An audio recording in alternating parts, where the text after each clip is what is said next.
Everybody, as part of the series of the great books, Chronology of the World by Isaac Asimov, this is the third video of the chapter 10,000 BC to 8,000 BC. It's a chronology of the world till today, right? Almost till 1950. It's a classic book and it's beautifully written by Isaac Asimov. We'll go to the part 3, and I think this part will complete the chapter 10,000 BC to 8,000 BC. Let's start. The farmers The farmers defending their immovable farms now had no choice but to stand and fight.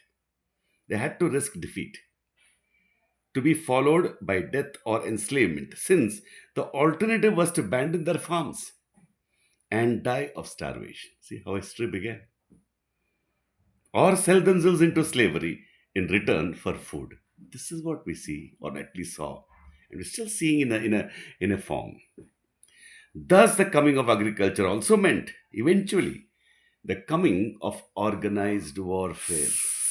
He's talking about so many changes because of agriculture. Beautifully. If farmers had to fight and they learned soon enough, they would have to. It is only prudent to take measure to make defeat less likely. It would have been most risky to remain scattered among their farms where they could easily be destroyed, a family at a time. Instead, the natural move was to collect together, right? Setting up homes in a tightly packed fashion, homes from which they could move outward to their farms by day and night, a day and return by night. It was to those homes they could fly at the first sign of a threatened attack, and fighting together, they might hold off the enemy.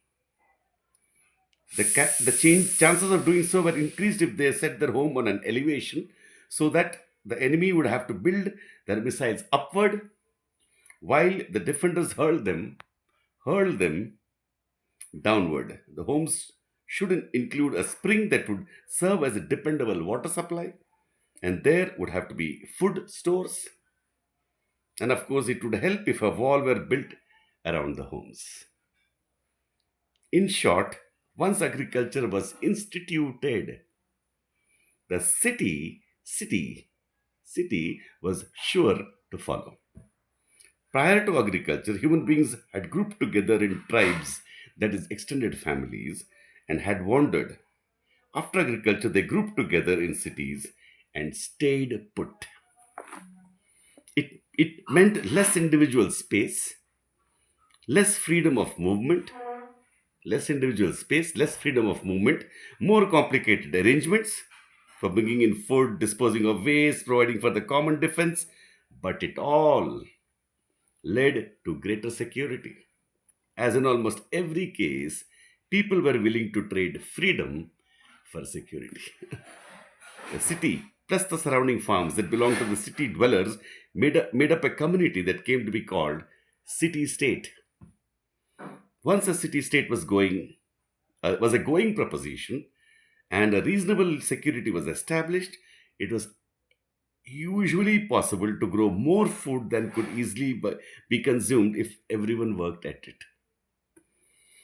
Therefore, it became possible for some people not to be farmers, but to do other kinds of useful work. Some people might be artisans, specializing in the manufacture of tools and ornaments. Some might be soldiers or merchants or supervisors.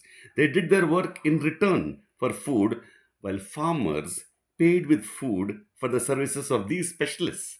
We see the world around. In fact, my village is very much like this. In short, a differentiated society came into being. How beautifully is explaining logically how everything came, how beautifully is explaining it. All benefited and the standard of living advanced. Thus, the invention of agriculture had indicated a drive toward urbanization by 8000 BC, a trend that is still continuing at breakneck speed today all over the world. Very connects the present world now. In fact, after Assyrian, it has become even bigger. In Latin, the word for city dweller is civis. The adjective derived from civis is civils, and the noun derived from civils is civilization. In other words, civilization is the way of life in a society that has advanced to the point of building cities. It would seem then that after modern man made his appearance, four-fifths of his history was spent in a pre civilized state. Four-fifths.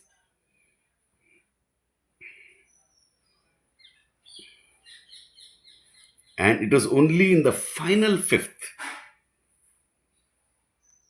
it dawned that he became civilized. It would seem that after modern man made his appearance, four-fifths of his history was spent in a pre civilized state, and it was only as the final fifth dawned that he became civilized. Nor did civilization spread at once to all men. It began in isolated spots here and there, and from those spots spread out wider. It was not till recent times that it was spread to virtually all the earth. Till recent times only, it spread to all the earth. It started isolated first. The beginning came in the Middle East. In northern Iraq, for instance, there are the remains of a very ancient city founded perhaps in 8000 BC at a site called Jarmo. At a site called Jarmo, it is a low mound. It is a low mound into which, beginning in 1948, the American archaeologist Robert J. Braidwood dug carefully. Dug carefully, he found the remains of foundations of houses built built of built up of thin walls of packed mud and divided into small rooms. It may have held no more than 100 to 300 people. Another city that may date back to the earliest days of agriculture is Jericho, near the Jordan River. And that completes a chapter now. Three videos, one chapter completed. The next chapter is 8000 to 7000 BC, and I think we'll have one video of that, and so on will go on. Small chapters will have one video, longer chapters will have three videos. There are around 100 chapters in this wonderful book. But let's read and enjoy each video for itself. Thank you.